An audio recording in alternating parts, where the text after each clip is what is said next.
disrupt the narrative surrounding disability, getting everyone within society to believe that the inclusion of people with disability is a value for all. So getting on one hand youth with disabilities to embrace themselves, say I belong, I exist, my disability is a strength and I can contribute.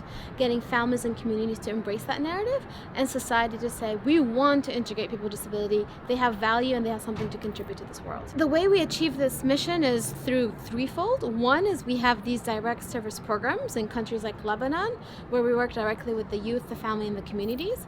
So it's very much grassroots level. It's very much working with every single stakeholder within that society. Second is we also bring this narrative change to sector spaces, to the government, nonprofit, academic, and corporate spaces through inclusion trainings, because we want to make sure those spaces are also embracing that narrative.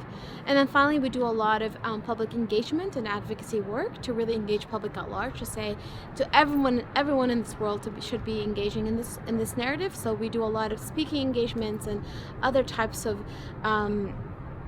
gigs that really enable us to engage with public at large with this narrative change. I'm Lebanese American, born and raised here in the US, but my parents are originally from Lebanon.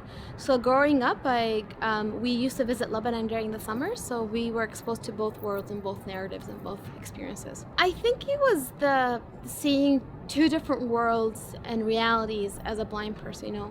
I consider myself that I grew up in privilege because I had the support system from my parents, my teachers, my communities to be integrated, to go into the mainstream schooling and college and grad school and then the whole 9 yards. But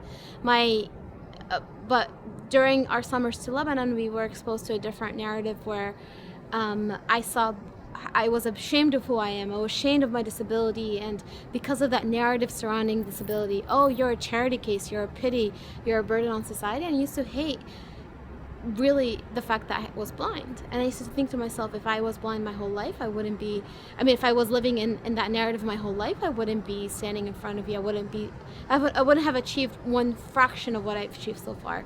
And it's not because I have more potential, it's because I had the empowering and supportive community that allowed me to tap into my own value and my own kind of potential. We facilitated a lunch in the dark. It's one of our inclusion trainings, inclusion programs, where we try to get everyone in that space to really reflect on how can you achieve authentic inclusion? How can you achieve a space where everyone can bring their true self forward without being afraid of judgment, without being afraid of repercussions? How can we make sure that every single voice is included?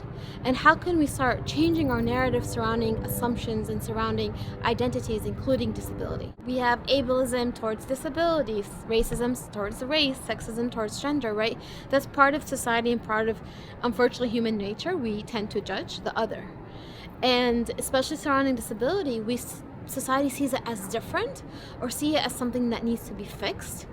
And it becomes this vicious cycle where then individuals start internalizing that narrative and becomes a vicious cycle of, less than. This is a narrative across the globe where until now, when we're thinking about policies, people with disabilities are seen as an add-on. When we're thinking about programs, processes, everything. So we haven't yet come in a point in society where we say, persons with disabilities are part of the get-go, are part of the original system. We need to include them from the beginning and think of their voices. My goal for the future is to continue bringing this narrative change in every single space, in every single community, to really disrupt this narrative and really get every single individual to embrace this value-based narrative. And this only can be done through partnerships like with UNDP and partnerships with just different types of communities that can really bring this message forward. It's a movement. This is a movement building. This is not, gonna be achieved in 5 or 10 years, because we're really changing how society perceives a big portion of their population, 1 billion individuals with disabilities. So, and I think to be honest, it's on both ends. It's society changing this narrative, but it's also individuals with disabilities, right? Getting them to really say, your disability is not something to be ashamed of. Embrace it. It's a strength. And really believe that you belong and that you can contribute. So it's on both sides of the equation.